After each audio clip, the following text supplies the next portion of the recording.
Hello, merci d'avoir cliqué sur cette vidéo. L'idée de cette vidéo, c'est de t'ajouter 10 à 15 clients sur le prochain mois pour ton offre de coaching en ligne. Donc la méthode que je vais te partager dans les prochaines secondes, c'est une méthode que j'utilise avec mes clients. Donc Julien qui a fait 2 cas de vente en 2 semaines, Bakary qui est passé de 0 à plus de 3 millions de vues sur ses vidéos en moins d'un mois. Et c'est d'ailleurs la même méthode que j'ai utilisée pour signer 5 clients étiquettes cette semaine et faire passer mon compte Instagram de 0 à 14 000 abonnés en seulement 15 posts sur Instagram. Aujourd'hui, je sais que tu as investi ta ressource la plus précieuse qui est ton temps. Donc je ne vais pas te décevoir dans cette vidéo et je vais vraiment t'apporter un maximum de valeur pour que tu puisses générer beaucoup plus, que ce soit 4, 5, 6, 7 000 euros pour une dizaine de minutes de vidéo. L'idée, c'est vraiment que ce soit rentable pour toi. Et avant que je te montre le fictionnel, je dois faire un truc important. Je veux m'assurer que tu comprends pourquoi c'est un système de contenu organique que tu as besoin justement pour ton business et pourquoi c'est le levier numéro 1 pour signer 10 à 15 clients par mois sans forcer. Parce que sinon, tu vas regarder la vidéo comme un cours en plus parmi tant d'autres et tu vas retourner faire la même chose, poster, espérer et attendre. Donc on va faire un truc simple. Je vais comparer les 3 chemins que la plupart des coachs en ligne et infopreneurs utilisent et je vais te montrer pourquoi la majorité se plante. Le premier chemin que les coachs infopreneurs empruntent, c'est les ads, le piège des ads. Les ads, c'est puissant, mais ça a 3 problèmes quand tu es coach infopreneur. Le premier problème, c'est la dépendance. Si tu coupes, les ads disparaissent. Donc tu disparais.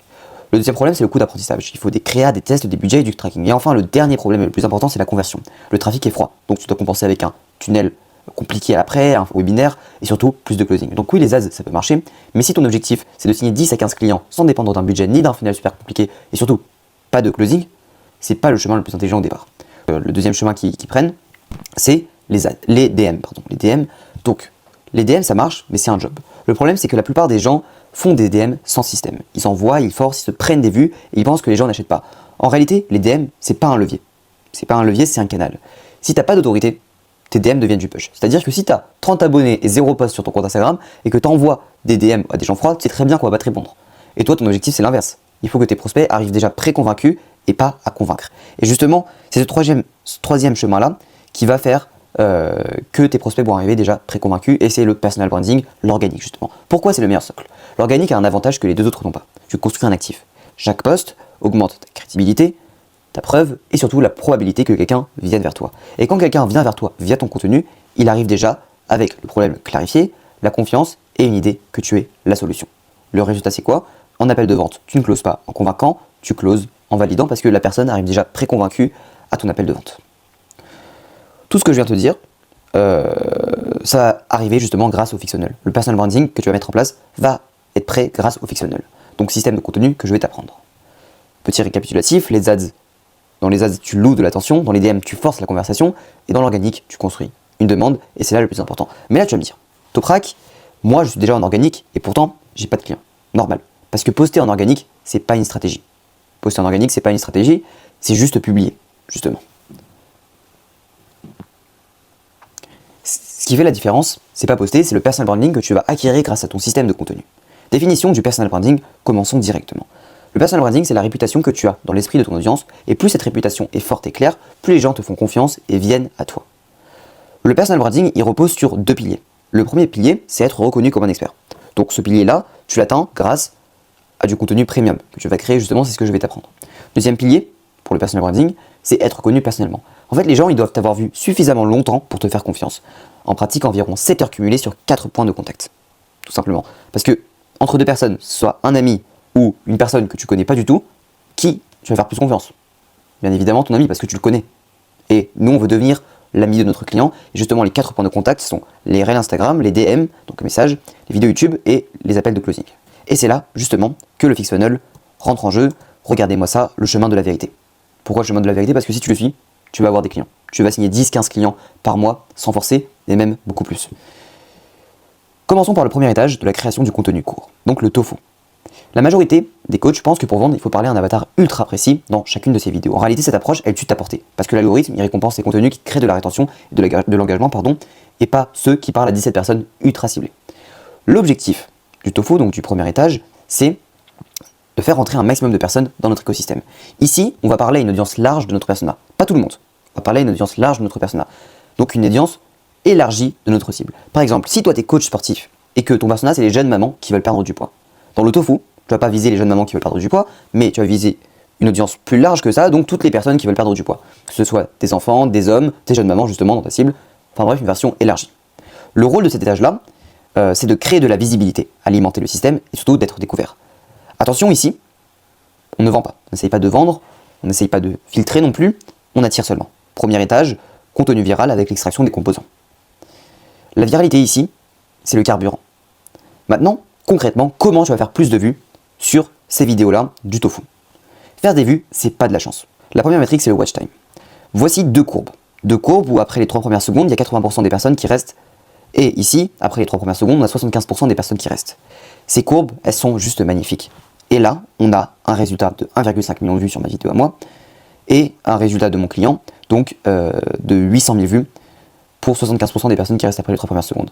C'est-à-dire que pour faire des vues, tu dois maximiser ce pourcentage-là. Si ta courbe elle descend boum, comme ça, d'une traite, quand tu vas regarder justement sur ton compte Instagram, sur tes statistiques de tes vidéos, si tu vois que la courbe descend d'une traite, c'est de la merde. Ta vidéo va pas faire de vues. Cette métrique-là est très importante parce que Instagram, en fait, veut qu'il y ait un maximum de personnes qui restent sur la plateforme. Et pour qu'il y ait un maximum de personnes qui restent sur la plateforme, il faut avoir un bon watch time, il faut que les gens regardent ta vidéo. Donc c'est bénéf pour Instagram et c'est bénéf pour toi aussi parce qu'ils vont pousser encore plus ta vidéo. Donc tu dois maximiser le watch time. Le watch time, c'est vraiment 80% d'une vidéo. Et les 20 autres pourcents, donc la deuxième métrique, c'est l'engagement. Donc est-ce que ta vidéo a beaucoup d'abonnements, beaucoup de partages, beaucoup de likes, et beaucoup de saves. Maintenant, comment tu vas obtenir une vidéo qui a déjà un bon watch time et beaucoup d'engagement? Comment tu vas faire ça? Je vais te montrer maintenant deux vidéos, une vidéo ici et une vidéo là, et je vais faire la même en dessous, une vidéo ici, une vidéo là. Et là tu vas me dire, qu'est-ce que tu remarques? On va tout de suite lancer la vidéo. Ok, on est sur la vidéo, regardons-la de plus près.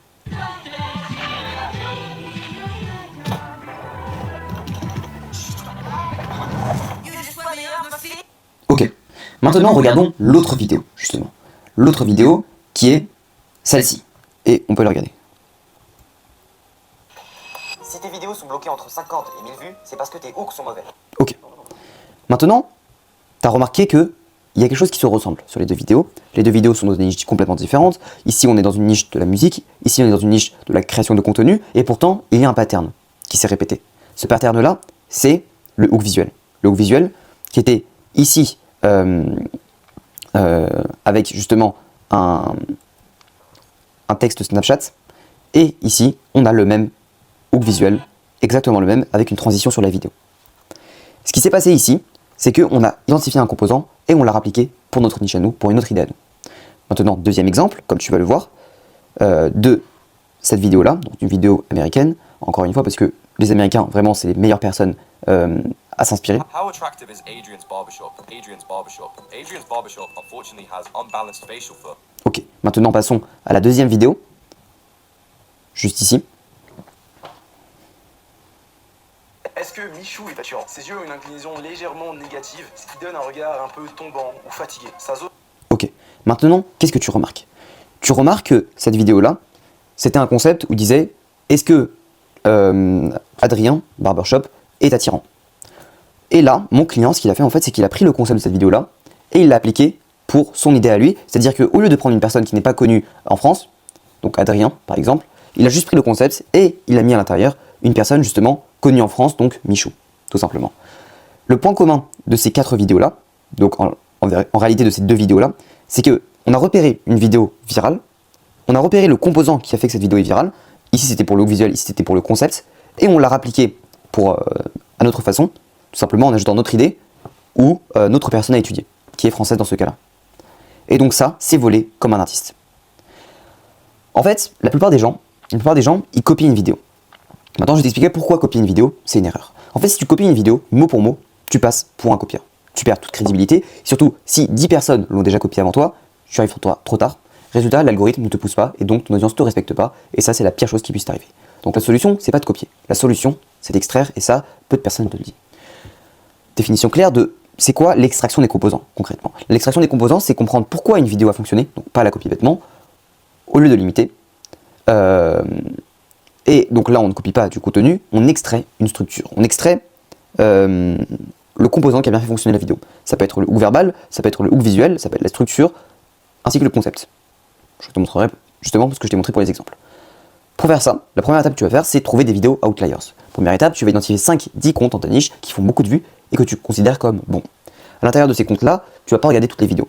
Tu regardes seulement les vidéos outliers. Une vidéo outliers, c'est une vidéo qui a fait x5, x10 sur la moyenne du compte. Par exemple, si tu as un compte qui fait en moyenne 10 000 vues, et d'un coup tu as une vidéo qui fait 500 000 vues, 500 000 vues, c'est pas de la chance. C'est un outliers. Et donc ça, c'est une vidéo que tu dois analyser. C'est une vidéo que tu dois prendre et tu vas analyser justement ses composants. Justement, on arrive à cette troisième étape qui est d'analyser les composants de ce outliers. Les composants des outliers sont le hook verbal, le hook visuel, la structure et le concept. Et toi, du coup, tu vas essayer d'identifier justement le composant qui a fait fonctionner la vidéo. Si on reprend l'exemple des deux vidéos, ici, on a pris le hook visuel et on l'a appliqué à ma niche à moi. Donc là, c'était dans la niche de la musique. Je l'ai appliqué à ma niche, justement, de la création de contenu, de la viralité. Et ici, on avait un concept.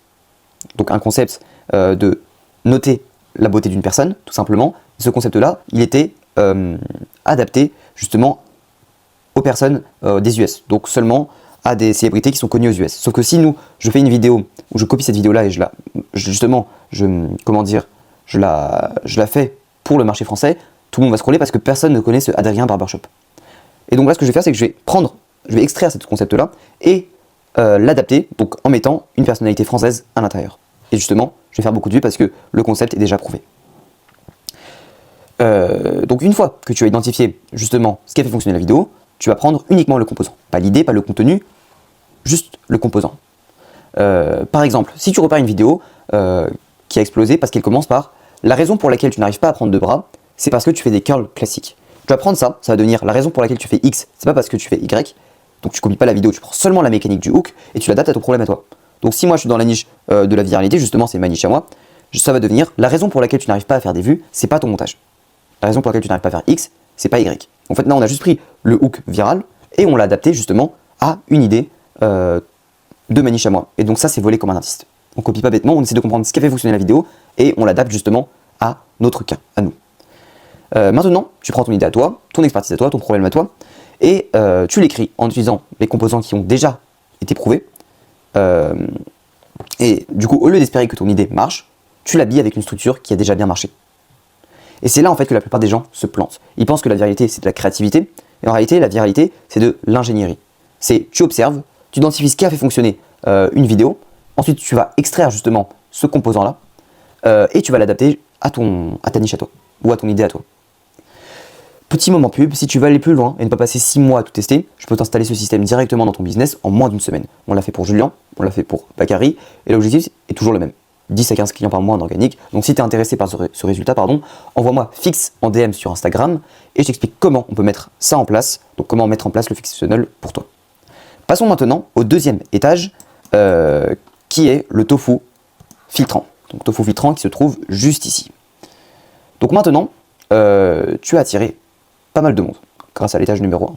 Tu as attiré pas mal de monde, des vues, des visites de profil, mais si tu passes directement donc, du contenu large, tofu, à du contenu réserve un appel, donc contenu large, réserve un appel, ça ne fonctionne pas. Pourquoi ? Parce que tu passes brutalement d'une extrême à une autre. Tu passes brutalement d'un contenu qui est général à un contenu ultra niché et orienté vers la vente. Cette transition brutale, elle casse le parcours. C'est pourquoi l'étage 2 existe. L'étage 2, il existe pour une seule raison. Fluidifier la transition entre l'étage numéro 1 et l'étage numéro 3.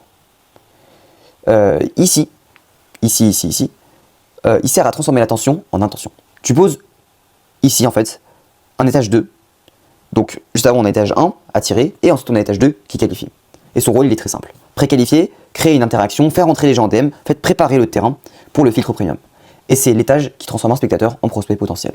Les deux types de contenus dans l'étage numéro 2 que tu vas créer, donc le premier contenu, c'est le contenu éducatif spécialisé. Donc dans ce premier type de contenu, c'est du contenu plus précis que le tofu. Donc moins large, plus expert. Donc dans l'étage numéro 1, tu parlais d'un problème large, ici tu rentres dans la mécanique, tout simplement. Par exemple, dans l'étage 1, si tu disais, tu faisais une vidéo sur si tu postes tous les jours sans client, c'est pas l'algorithme. Ça, c'est un truc vraiment assez large. L'étage numéro 2, c'est voici comment structurer une vidéo pour qu'elle transforme une visite de profil en DM. Et ça, on est beaucoup plus niché, on est beaucoup plus ancré pour toucher justement des clients qui sont plus qualifiés. Donc ça filtre un peu plus. Donc ici, on donne de la valeur, mais à une audience plus qualifiée. Donc ceux qui ne sont pas concernés décrochent, ceux qui le sont restent, et c'est ça qu'on veut, exactement. L'objectif de ce contenu éducatif spécialisé, c'est d'augmenter la crédibilité, faire monter la confiance, filtrer naturellement, parce que plus tu deviens précis, plus les curieux disparaissent. Deuxième type de contenu que tu vas poster, c'est le contenu aimanté. Donc le contenu aimanté, c'est exactement le même type de contenu que le contenu éducatif spécialisé, même mécanique. La seule différence, c'est le call to action. Dans le contenu éducatif spécialisé, on n'a pas de call to action, alors que là, si, dans ce type de contenu aimanté. On a un call to action mini-chat concret. Par exemple, si tu es dans le éducatif spécialisé, tu dis, voici les 3 erreurs qui t'empêchent de convertir.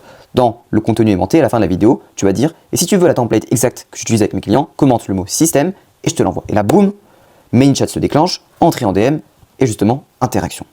Pourquoi c'est puissant? Pourquoi c'est puissant de mettre un call to action main chat, surtout dans le tofu filtrant? À ce moment-là, en fait, tu n'es plus que en train de poster. Tu es en train de créer une micro-action et la micro-action, elle change tout. Parce que quelqu'un qui commente un mot-clé s'auto-identifie comme intéressé. Ce n'est plus une vue, c'est un prospect tiède. Et c'est là justement qu'on arrive au 3e étage, qui est le filtre premium. Donc maintenant, tu as attiré, ici dans le contenu viral, tu as qualifié, tu as créé une interaction, mais il manque la pièce la plus importante, la décision. Et ici, on change complètement de logique dans le filtre filtrant, dans le filtre premium justement des vidéos filtrantes. Donc ici, qu'est-ce qu'on va faire? L'étage numéro 3 n'est pas là pour expliquer, il est là pour sélectionner seulement les clients qui sont premium, les clients qualifiés. Donc ici on pose directement le cadre, l'objectif c'est de disqualifier les curieux, d'attirer les bons profils et de convertir, tout simplement. La majorité des gens en fait ils pensent que pour vendre, il faut donner plus de valeur dans ces vidéos. En réalité, plus tu donnes de comment, plus tu crées des consommateurs, des chercheurs de gratuité, des gens qui veulent essayer de bricoler leur truc de leur côté. Pas des acheteurs justement. En fait, tu tombes dans la friendzone business. Et c'est le piège dans lequel je suis tombé auparavant. La friendzone business, qu'est-ce que c'est? C'est quand ton audience, elle consomme tes vidéos, applique tes tips, télécharge tes ressources, tes lead magnets, elle interagit également avec toi, mais elle ne te paye jamais. Parce qu'en fait, tu as confondu enseigner avec vendre. Tu es devenu un prof et pas une solution. Et ça justement, c'est le piège des experts passionnés. Ils vont se dire, si je donne plus de valeur, mon client va finir par acheter. Et c'est faux. Pourquoi c'est faux? Parce qu'en 2025-2026, l'information elle vaut plus rien. L'IA, Google, YouTube, ChatGPT, le contenu gratuit partout, l'information c'est devenu une commodité. Donc si ton contenu repose uniquement sur comment faire voici 3 exercices pour les biceps, tu fais consommer et pas acheter. La vraie logique en fait des 3 étages, c'est que d'abord tu vas donner de la valeur, tu vas attirer des clients, tu vas donner des tips pour attirer des vues. Parce que si tu vises ton client ultra précis dans tes vidéos, tu vas faire 300 vues et tu vas tuer ta portée tout simplement. Parce que ici en fait, le rôle c'est d'attirer, ensuite de qualifier. Donc la viralité c'est le carburant, mais ces 3 étages-là n'ont pas pour but de te positionner. Ils ont pour but de remplir justement le système. Et c'est là justement que l'étage numéro 3 change tout avec le contenu vision. Le contenu vision attire des décideurs. Le contenu tuto attire des exécutants, des chercheurs de gratuité, des gens qui veulent bafouiller, bricoler de leur côté, alors que le contenu vision attire un décideur. L'exécutant en fait il veut apprendre, il veut tester comme je te l'ai dit et bricoler. Le décideur, lui, il veut de la certitude, la vitesse, la délégation. Lui, en fait, il est prêt à payer. Il est prêt à te payer un certain prix, tout simplement, pour atteindre son objectif. Donc, si tu veux des clients premium, tu dois arrêter d'être un prof. Tu dois devenir un leader d'opinion. Et c'est là, justement, qu'on arrive à la création de contenu filtre premium, tout simplement. Dans le filtre premium, tu ne parles jamais à tout le monde. Tu parles à un profil précis, à un niveau précis, à une situation précise, à un persona précis, justement. Et très important, si quelqu'un ne comprend pas ce que tu dis, c'est normal. C'est pas fait pour lui, tu renforces le statut, donc tu attires des bonnes personnes et des bons clients justement. Le deuxième truc, c'est que tu dois avoir un niveau élevé. Ici tu parles comme quelqu'un qui maîtrise concepts plus complexes, vocabulaire plus technique, nuances, profondeur, et tu... En fait, le filtre premium doit faire fuir les petits profils et attirer seulement les sérieux. Seulement les clients qui sont prêts à te payer, à ta juste valeur. Le pilier central de l'étage numéro 3, c'est le contenu changement de croyance. Parce que ici, tu n'expliques pas comment faire, tu imposes une vision, donc justement le contenu vision. Par exemple, une croyance dans le marché, ce serait il faut parler à un avatar ultra précis dans chaque vidéo pour vendre. Ça, c'est une croyance de maniche. C'est faux. On le retourne, c'est exactement cette approche qui te bloque à 300 vues et qui tue ta portée. Ce qui fonctionne aujourd'hui, c'est pas un ciblage étroit. C'est une architecture intelligente où tu imposes ta vision. La règle clé, donc c'est pas le comment, mais c'est uniquement le pourquoi. Pourquoi je dois faire ça? Pourquoi cette croyance est fausse? Ici, tu ne donnes pas la méthode détaillée, tu changes la lecture du problème. Pourquoi c'est puissant? Parce qu'un prospect n'achète pas une méthode, il achète une nouvelle interprétation de sa réalité, et ça, c'est super important. Le moment où il se dit « Ok, j'ai mal analysé mon problème là », c'est le moment où il est prêt à acheter, tout simplement. Et c'est là où tu introduis ta méthode subtilement. Et si la croyance actuelle est fausse, il doit exister une meilleure approche. En fait, là, tu poses le contraste. Tu dis, le marché te dit de faire plus de contenu, Moi, je te dis de faire je te dis d'installer un système de contenu, justement. Le marché, par exemple, te dit de parler plus à ton avatar précis. Moi, je te dis de structurer ton architecture avec du contenu viral et du contenu filtre premium, tout simplement. Donc ici, en fait, on n'explique pas le process, on montre que notre méthode est supérieure aux autres. Une bonne structure de filtre premium, ce serait de commencer par un hook polarisant. Donc tu commences par un hook polarisant. Ensuite, tu poses la croyance du marché, tu la démontes, tu fais une nouvelle lecture, tu poses le standard élevé, et enfin, le call to action en DM. Donc un exemple concret, ce serait... Donc on a cet exemple-là, mais je vais t'en dire un autre justement. La plupart des coachs pensent que pour vendre, il faut donner énormément de valeur gratuite. Hook polarisant. En réalité, plus tu donnes du comment, plus tu formes des consommateurs. Et pas des clients. Croyance du marché. Le vrai problème, ce n'est pas que tu donnes pas assez, c'est que tu ne filtres pas assez. Là, on démontage, on explique c'est quoi le vrai problème en fait. C'est pourquoi cette croyance est fausse. Un business qui vend n'est pas un business qui explique tout. C'est un business qui impose une vision. Là, on met une nouvelle lecture et on termine par le call to action. Donc si tu veux comprendre comment structurer un système qui attire et filtre à la fois, envoie-moi filtrer par DM et on en discute. Un autre exemple, ce serait, donc là je n'ai pas posé de standard, mais là je vais en poser justement, ou polarisant. Si tu penses que pour perdre du poids tu dois te priver, c'est exactement pour ça que tu ne tiens jamais plus de 3 semaines. Le marché t'a vendu une idée simple, moins manger, perdre du poids. Donc tu coupes les glucides, tu enlèves les desserts, tu fais des journées à 1200 calories et tu appelles ça discipline. Le problème ce n'est pas que ça ne fonctionne pas sur 2 semaines. Le problème c'est que la privation n'est pas une stratégie durable. Ton corps s'adapte, ton mental fatigue et tu finis par craquer. Résultat, tu alternes entre restriction et frustration. Ce n'est pas un manque de volonté, c'est un manque de structure. Perdre du poids ne demande pas de te priver, ça demande une structure alimentaire adaptée à ton métabolisme, à ton niveau d'activité et à ton rythme de vie. Les gens qui réussissent ne mangent pas moins, ils mangent intelligemment. Là, ici on impose une vision. Sans arriver, si tu continues à croire que la souffrance est une condition de progrès, tu resteras bloqué dans des cycles de 5 kilos perdus, puis repris. Les profils sérieux ne cherchent pas à tenir, ils cherchent à construire. Donc si tu veux arrêter les régimes yo-yo et mettre en place une structure qui te permet de perdre du poids sans te priver, envoie-moi structure en DM et on verra ce que je peux faire pour toi. Tout simplement, ça c'est un exemple de script du contenu filtre premium, donc changement de croyance. Ce qu'il faut faire réellement ici, c'est qu'on élève ton statut, on installe une autorité intellectuelle, on crée de la polarisation et on attire seulement des prospects déjà convaincus. Donc si tu expliques trop, tu deviens un professeur. Si tu imposes une vision, tu deviens un leader. Donc encore une fois, si t'es chaud qu'on installe tout ça pour ton business, pour aller t'ajouter 10-15 clients pour ton offre à étiquette, envoie-moi le message fixe, F-I-X, sur mon Instagram dans la description de cette vidéo. Maintenant qu'on a fait ces 3 étages-là derrière Instagram mènent tous vers ton profil Instagram. Le profil Instagram, il centralise la compréhension et oriente vers l'action. Pour avoir un bon profil Instagram clair, précis, net, il faut tout d'abord que tu aies une bonne photo de profil. Donc une tête visible, pas de logo, parce que les gens ne font pas confiance à une entreprise, les gens n'achètent pas à des marques, les gens achètent à des personnes. C'est pour ça que les marques font des collaborations avec des youtubeurs connus comme Michou, Inoxeg, etc. Ils vendent pas eux-mêmes, ils vendent à travers des humains. C'est pour ça que tu dois mettre un humain toi-même justement en photo de profil. Donc un fond cohérent avec ta niche. Donc si tu es coach sportif, tu dois mettre un truc lié au sport. Tout simplement, regarde là, moi je suis dans mon bureau, je suis posé tranquille, et ça montre que voilà, je suis dans le business, tout simplement. Ensuite, on a le nom. Donc prénom, nom, niche. Moi, c'est Toprak, système de contenu. Donc j'ai mis mon nom et ma niche, tout simplement. Ensuite, pour ta bio, ça va être une promesse. Donc une promesse, j'aide client type à atteindre objectif en X temps. Donc le en X temps, c'est facultatif. Par exemple, c'est j'aide les femmes de plus de 30 ans à perdre 20 kg en 4 mois. Donc ici, tu vas limiter cette écriture à 70 caractères, donc en retirant un maximum de mots. Donc ici, ma cible, c'est les coachs en ligne et infopreneurs bloqués. Acquisition client prévisible via système de contenu. Et ensuite, à la fin, on a un call to action vers le YouTube. Donc 10 à 15 clients. Après, il y a une flèche. Ajoute 10-15 clients avec une flèche. Donc là, on ne voit pas parce qu'il y a le petit plus qui marque ça.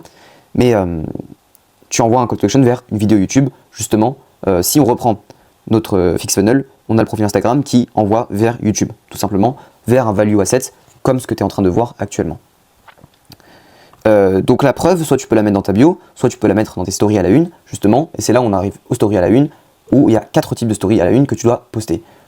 Le premier, c'est l'espace lifestyle. C'est là que tu vas poster ta vie de tous les jours, donc tes voyages, tes tournages, ton boulot, l'arrière du décor, quoi. Deuxième espace, c'est l'espace témoignage. Ici, on retrouve tes témoignages clients vidéo, tout simplement. Ensuite, on a l'espace résultats, l'emplacement où se trouvent les résultats de tes clients sous forme de photos. Et enfin, on a le call to action, donc une story, call to action vers ton programme directement. Donc, ton client va répondre à ta story et il va rejoindre ton accompagnement tout simplement. Enfin, tu vas le close après, tout simplement. Donc, on avait ce profil Instagram là. Ensuite, au côté du profil Instagram, on a les stories. Donc, les stories, elles, il y en a 5 types. Ok, 5 types. L'humanisation lifestyle, donc ça fait 4 types en fait, et les témoignages, les résultats et call to action programme, tout simplement. Et après, tu vas venir les ajouter dans ces espaces-là qui vont se situer en dessous de ton profil, donc les espaces à la une de profil. Ensuite, on a les contenus aimantés, les vidéos filtrantes qui vont mener vers ManyChat. ManyChat. Donc ManyChat, qu'est-ce que c'est? C'est une plateforme qui va automatiser tes DM. Ici, on a des templates ManyChat, donc qui ont vraiment généré plusieurs centaines de milliers d'euros sur le marché américain. Donc des templates réutilisables pour n'importe quelle niche. Et encore une fois, si tu veux y accéder, tu m'envoies un message sur Instagram, donc tu m'envoies le mot fixe. Comme ça, après, mon système ManyChat va te prendre en place et dans quelques heures, je te répondrai, même dans quelques minutes, je serai là, n'hésite pas pour ça. Donc ManyChat va mener vers les DM, la vidéo YouTube, donc le value asset dans lequel tu vas rentrer en profondeur, tu vas montrer ton autorité justement, le temps d'exposition est beaucoup plus long. Ici vraiment tu vas rentrer en profondeur et tout ça, ça va mener vers les DM justement. Les DM Instagram, c'est le point central de ton business et c'est justement là que tu vas venir closer tout simplement. Donc les DM Instagram, c'est là où tu vas faire la qualification, le dialogue, passage à l'appel et enfin le closing. Donc le téléphone ici, il sert plus à convaincre, il sert à valider et à encaisser. J'espère que cette vidéo t'aura aidé. Je le répète une dernière fois, si tu es prêt à ajouter 10 à 15 clients grâce au système de contenu pour ton business en étiquette, n'hésite pas à me texter sur Instagram, qui se trouvera dans la description de cette vidéo. Et c'était Toprak, peace.